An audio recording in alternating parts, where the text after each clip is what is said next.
Hey, what's up, everyone? I hope you and your family are doing well as always. As always, I'm going to say the same thing that I've started a lot of these videos with, man. I really enjoy these talks that we're having, and I hope we don't get shut down. I really do. I hope that we don't get shut down. And, like I said before, there is a small group of people that doesn't like this content, doesn't like what we're doing for whatever reason, but we're going to keep moving forward, man. I'm not going to change up anything. We're going to keep doing what we're doing, and it is what it is. Somebody's got to bring the truth. But I get some emails, man, about my old job. And, well, first of all, let me say, we've had some bad weather here in Georgia recently. Like, some trees fell down in my yard last night, and there's a tornado warning going on. And it's not even really that late right now, but as you can see, it's dark outside and it's getting ready to storm. So, I won't take up too much of your time. Let me just say, I've been getting emails about my previous employer and the job that I used to have, and I'm still certified for this old job, but I'm not doing it right now. The only job I'm doing right now is I'm working in the pest control industry full time, but I used to have a job as a armed security officer in Atlanta. Yeah, I used to work armed security in Atlanta, and to be more specific, I worked armed security for a building and establishment in Atlanta. It was on 17th Street in Atlanta, and I was an armed security officer at this big building. I'm not gonna tell you too many details or anything like that, because not everything I'm going to tell you is really good. But I used to have a gig. I was working armed security for a company in Atlanta, and it was on 17th Street in Midtown. And this building had a lot of lawyers working in it.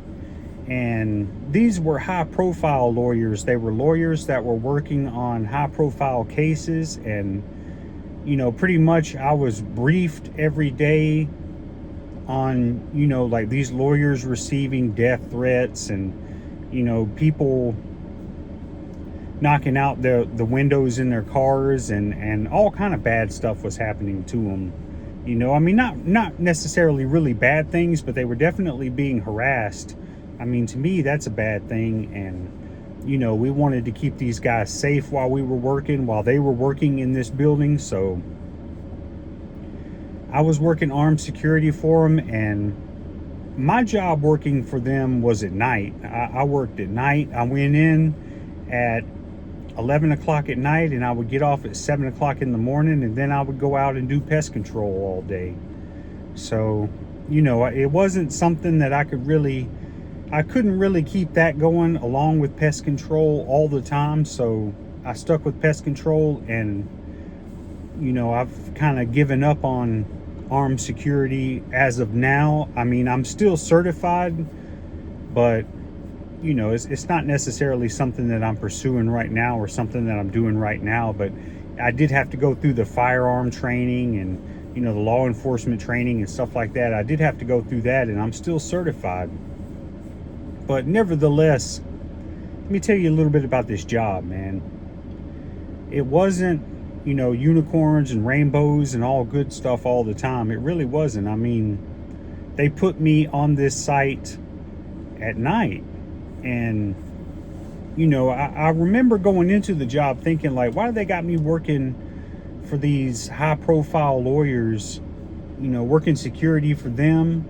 Why do they have me doing this at night? And I found out pretty quick, man, that these lawyers, they would be there grinding. They would be there working at night in this office. And when they would come out at night, I would have to walk them to their vehicles and stuff like that. I mean, these were high profile lawyers in some high profile cases. And, nevertheless, they had some people after them. They had some people threatening them, and, you know, it had the potential to be a really dangerous job, to be honest with you. I'll just tell you a few different stories and a few different experiences that I had, because I got some emails from some of my subscribers asking me about it.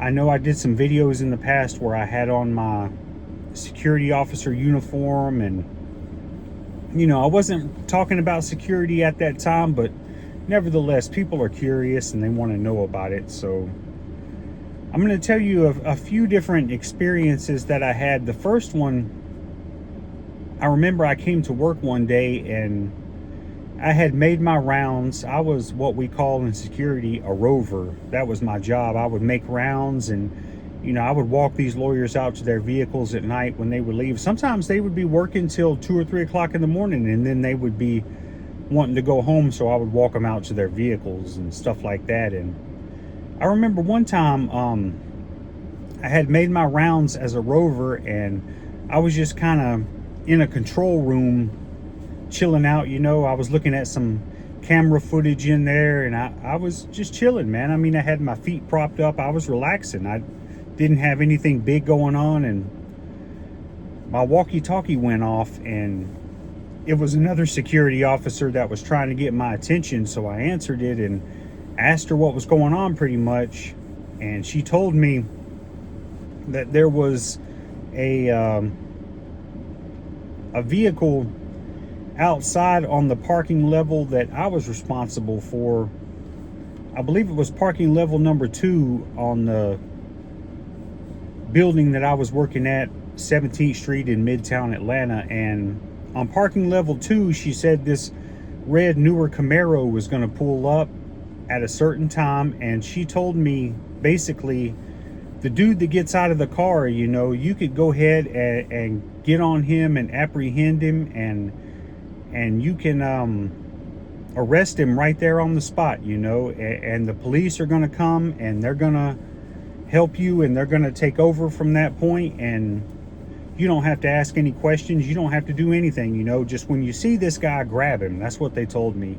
And the lady that told me this, she was my supervisor. She was actually a supervisor for the company that I was working for, and it was a private sector company that offered security to these high profile lawyers. And you know, different situations, they would have armed police officers, armed security officers there to handle business and whatever situation might come up. You know, they wanted to have an officer there. So you know, and this was strange because she told me just to grab this dude, and she told me, I suggest that you go up to him and you just apprehend him. You know, you don't say anything to him. You don't have to do any of that. And you know, just go up to him and get him, you know, and I'll be watching, and you know, I'll call the police and we'll go from there. So you know, that's what I was going to do, man. And I was posted up a few minutes before I knew this guy was going to be here. And I'm not sure how this lady knew that he was going to be here at this time or close to this time, but she knew somehow. And so I thought that was kind of weird, because I'd never been asked to do anything like that before. You know, I've always been advised to go in and try to, you know, of course, verbally get the situation under control. And I was advised not to do that in this situation. Like, they wanted me to pretty much just go up to this guy and apprehend him, you know, and take him down. And there was already a warrant for his arrest, and you know, he had already done some bad things. So they wanted to get him, you know, and they knew he was going to be somewhere at a certain time. And I had done a few things in the past and shown them that I was capable of doing something like this. So they put me on it, man. And I remember I was posted up and I was kind of hiding behind this big pillar that was on that parking level number 2. And I saw the newer red Camaro pull up, and the guy got out, man. And the guy was he was no slouch. You could tell by looking at him, he was no slouch. He was a big man, to be honest with you. And all the same, I mean, I'm a human being. Of course I was nervous, I was scared, but I went ahead and did it anyway. I came up behind this guy, and I really didn't get too far before he saw me, and he saw what I was pretty much based off of the uniform that I had on, and he took off, and there was a pursuit, and I kind of had a feeling this was going to happen, but my adrenaline was flowing, and I wanted to impress other officers that were asking about me. They weren't there working with me, but they were asking about me, and there's footage of me doing this, and I knew that this lady, my supervisor, she was going to show them the footage, so I wanted to impress people, and I did it, man. I pursued this guy for probably 25, maybe 30 yards, and I got him. I wrapped my arms around him and took him down, and I'm not gonna say that I came out of that completely unscathed. I was scraped up, man. I mean, it was a hard thing to do, to say the least. It was not easy, and so I did it, man. And I got down, and I got one of his arms behind him, and the other arm was hard to get, man, hard to get. And I remember I finally got both of his arms behind him, and I put the cuffs on him, and this guy was big, man. Like, it was a struggle just to get the handcuffs to click one time, but I was able to do that, and I stayed on him like I was advised until the police showed up. And it did not take the police long, man. It did not take the Atlanta Police Department long to get there at all, and they showed up. And as it turns out, man, there was I didn't find out about this until later, at least a month later, but this guy had like a bounty on him. He had like a bounty on his arrest, and I think like the management and the people that were in charge of the security company that I worked for, like, they collected the bounty on this guy, and I don't think I ever got any of it. So that did not sit too well with me. I did have an increase in some of my pay shortly after that, and I'm pretty sure it had something to do with that, but I don't know what the bounty was on this guy or how much they collected, but they collected that money, and I wasn't supposed to find out about it. A colleague told me about it, but I thought that was kind of shady. That made me feel kind of bad, and that didn't sit too well with me, to be honest with you. But all the same, it's not like I quit right after I found out about that or anything. I still did it for a bit longer. And I remember another thing that happened was, I did not see this on the camera footage or anything like that. I was on patrol at the time. I was a rover. I was making my rounds. I was doing my rounds, and I got a message on my walkie-talkie telling me that on parking level 3, way over on the side and in another area, but you can get to this area from parking level 3, and I wasn't responsible for the area that this was taking place in, but they called me down there to assist somebody else that was supposed to be working that area, or at least that's what I assumed. There was supposed to be another rover that was watching over this area. I wasn't even supposed to be called in to go help out. So I just thought I was being called in to help. And basically, when the radio transmission came to my walkie-talkie, that's what I was told, to go there and provide backup, to go there and provide assistance. And they told me that there was at least 2 to 3 young men on parking level 3, and they were they had firearms, they had weapons on them, and at least that's what it looked like on the camera footage. It appears that they were armed. That's what I was told, and I was supposed to be going there to assist someone else. So I didn't know that, I didn't know what the situation was. I didn't really know what was going on. I didn't get too many details about it, and like I said, I thought I was just going in there to assist somebody. But as it turns out, I went down there and I did what I was supposed to do. I made my way quietly and quickly to the area where these boys were at. And mind you, like I said before, this was not my area. I thought I was coming in just to help out. And as it turns out, man, I got to this area. I made my way to this area, and the officer that was supposed to be working that area, he did not show up, man. He did not show up, and he told me why he didn't show up. He told me he was scared, and that's why he didn't show up. He was scared. And you know, I'm not gonna criticize him or say anything bad about him or anything like that. Like, I get it. I understand people being scared, because I was scared. I was scared about this situation, and there was a lot of unknowns that I didn't know about. I mean, it's just a scary situation, period. And as it turns out, these younger guys were on parking level 3, and they were shooting a music video. You know, one of them had their phone out, and he was recording the whole thing, and these guys were rapping, and they had these they had BB guns and fake guns and stuff like that, you know. But I didn't know that. I mean, I saw that they had weapons, and I was making my way over there, and I was creeping up on them, man. I was moving real stealth, because I didn't know how the situation was going to go. I didn't know what was going to happen, you know. And of course I was nervous. The butterflies were going in my stomach. I mean, this was a scary situation.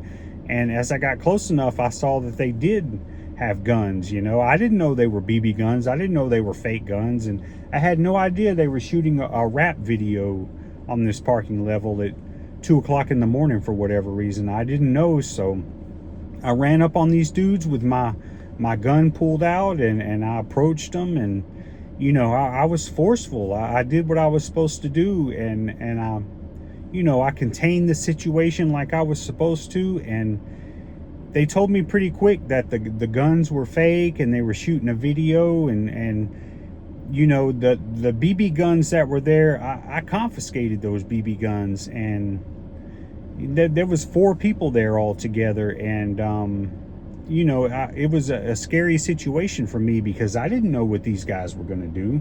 I mean, the 4 guys in their early 20s, I mean, and I guess I had a bit more confidence, because I thought somebody else was going to be down there with me. And as it turns out, he never showed up because he was scared. And like I said, I can't really criticize him for that. I didn't say anything bad about that. Maybe I should have said, you know, like, hey, we're supposed to stick together and give each other backup through these things, you know. And that's not what happened for me that night. But you know, the more I thought about it, it did make me feel bad that the dude didn't show up. And you know, it kind of showed me what kind of time they were on, as far as it goes with, you know, a partnership, me having a partner working at night.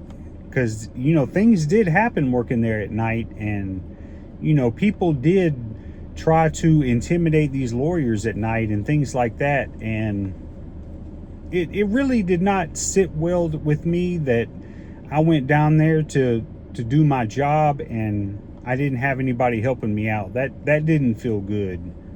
That didn't feel good. For whatever reason, the dude didn't show up. And you know, that was really another thing that kind of showed me, like, man, you know, I like security, and I'm glad I made it through the training and stuff like that. And it was hard, man. It was hard. But you know, the dude that was supposed to be helping me, he didn't have my back, and that did not make me feel well. And let me know how that would make you feel.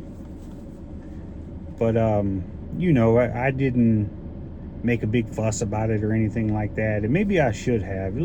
Tell me in the comments if you think I should have said something, or you know, if I did the right thing not saying anything. I don't know, man. Like,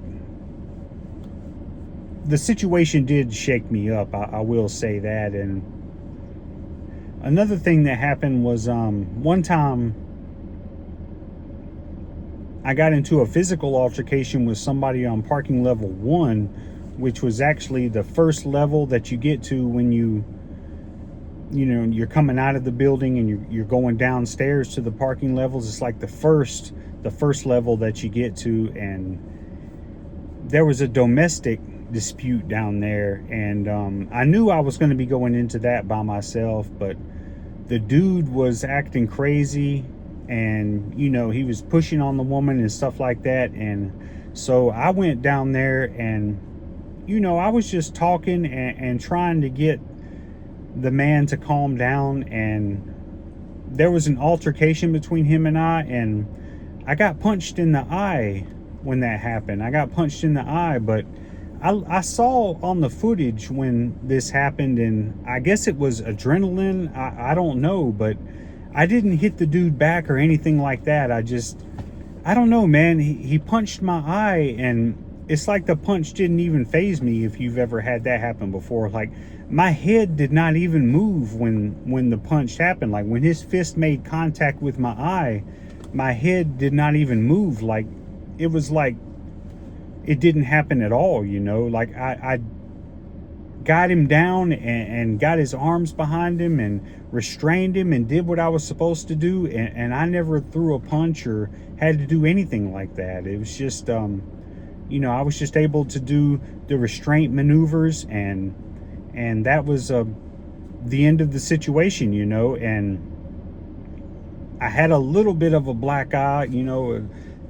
I mean, I guess the dude did not hit that hard. I mean, no question about that. And it wasn't really anything that rattled me or anything like that. It was kind of weird. I would have expected so much more, but like I said, I don't know if it was adrenaline or anything like that. And I'm not trying to brag. This isn't that kind of video. It's something that I remember, and it was kind of strange. And I remember I had gone back to my post and the place that we would kind of chill out. It was kind of a break room area, and I was just kind of kicked back in there with my eyes closed, and I was just thinking like, wow, what a crazy night, And the police officer came with the young man that had punched me and asked me if I wanted to press charges against him, and that was when I said no. I don't want to press charges against him. No, absolutely not. I don't want to. And I don't know if the person he was having a domestic dispute with, I don't know if they pressed charges against him. They did end up putting the guy in handcuffs in the back of the police car.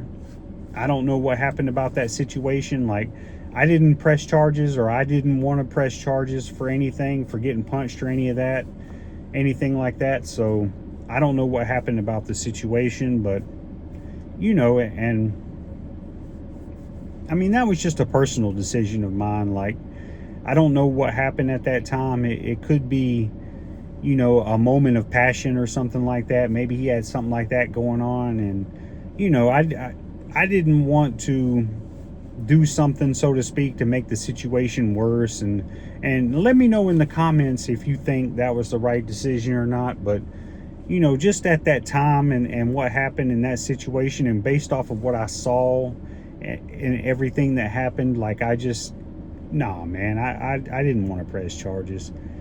And there was also another time too where I was walking one of the lawyers out to his vehicle, and as we got closer to his car, we noticed that one of the windows was busted out of his vehicle, and he drove a nice BMW. I felt bad for him.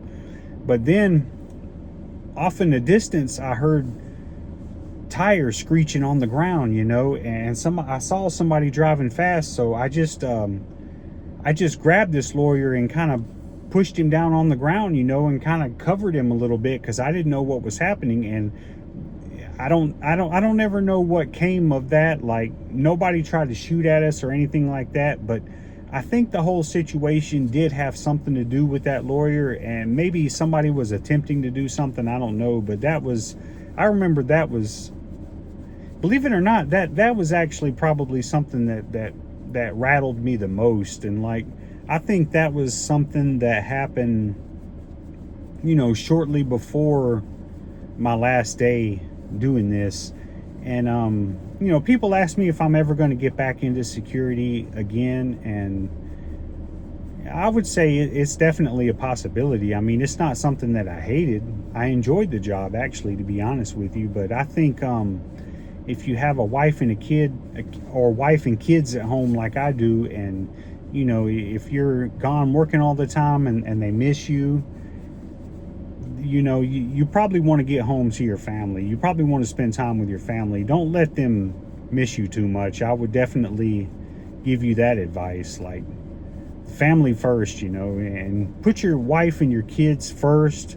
And you know that, like, stuff like security jobs or armed security officer positions, you know, like, put that stuff in the back seat, you know, when it comes to your family. And just trust me on that, you know. Like, some of the best advice that I've ever given, I think, is like, you know, don't give other people your best all the time. And you know, whatever job you're working, don't give them your best, and then when you get home to your family, you know, you don't give them your best, you know. Like, I would not advise that. Like, don't give the people that you love and the people that mean most to you, don't give them the worst of yourself, and you give your job your best, you know. Like, that's not good.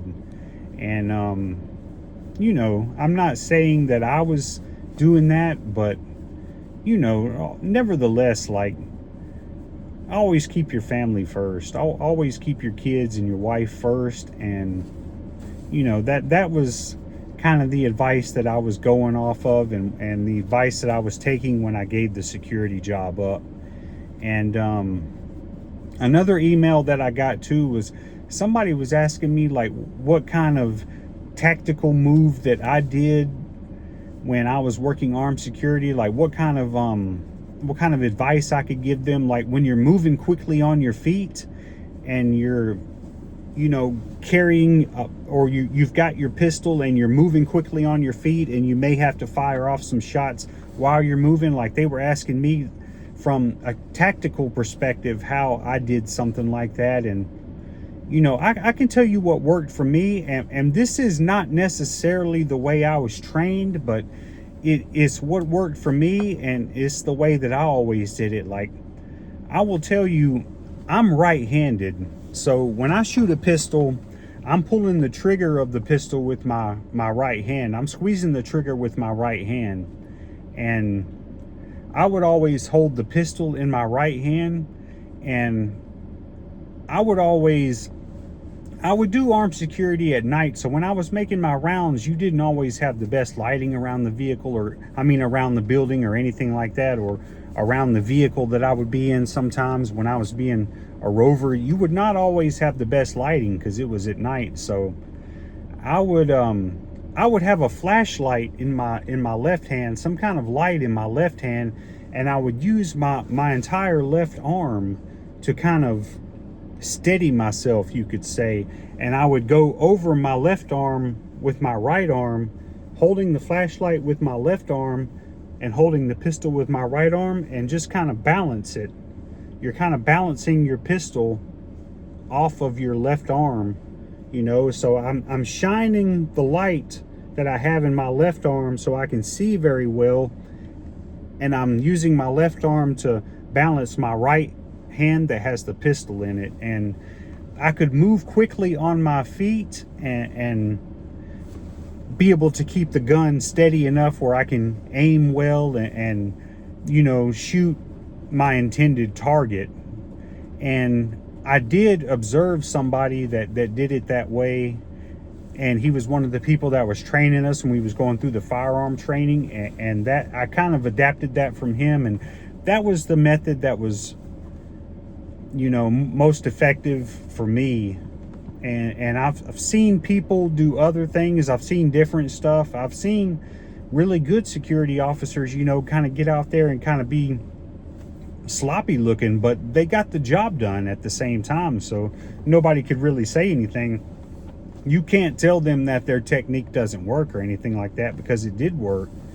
And but all the same, man, I hope you get something out of this video. And you know, I didn't I don't have a strong, you know, overflowing knowledge of armed security or police work or anything like that. I didn't do it for a long time or anything like that. I don't even think I had the job 6 months, man, but it was something to say that you've done before, and I can say I enjoyed it, man. I enjoyed it. And you know, you don't let anybody fool you. Like, you do have to be a fairly tough individual to make it through the training, and you know, to even become like a basic security officer here in Georgia. It's not the easiest thing to do. And you know, I just I would have to say, you know, to be at the job and to get the job done and to be successful at the job, you got to have a certain amount of guts and bravery and stuff like that. And you know, like, I remember my daughter asking me one night if the job was scary, if I got scared doing the job. And I think I surprised her when I told her, yeah, it's scary. You know, the job is scary. Yeah, I get scared doing it. But, you know, I think it's important that we show the kids, like, hey, there's nothing wrong with being scared. There's nothing wrong with having fear, but you go do it anyway. You do the best you can anyway, you know, and try not to show how scared you are. I mean, that's something that I did. That's something that worked for me, and you know, I'm still here. So, but leave a comment and tell me what you think, man. These are just some of the things that I went through, and you know, these are the big things that happened as a security officer. And of course, that's not my only experience in life, but all the same, man, I enjoyed it. I enjoyed doing it, and you know, it's not something that I regret, that's for sure. But I hope you guys have a good night, man, and I'm gonna get home before the big one hits. This weather we're having in Georgia is something, man. But I hope you get something out of the video, and check out my other videos too, man. God bless you and your family, and I hope to talk to you again soon, man. Thank you.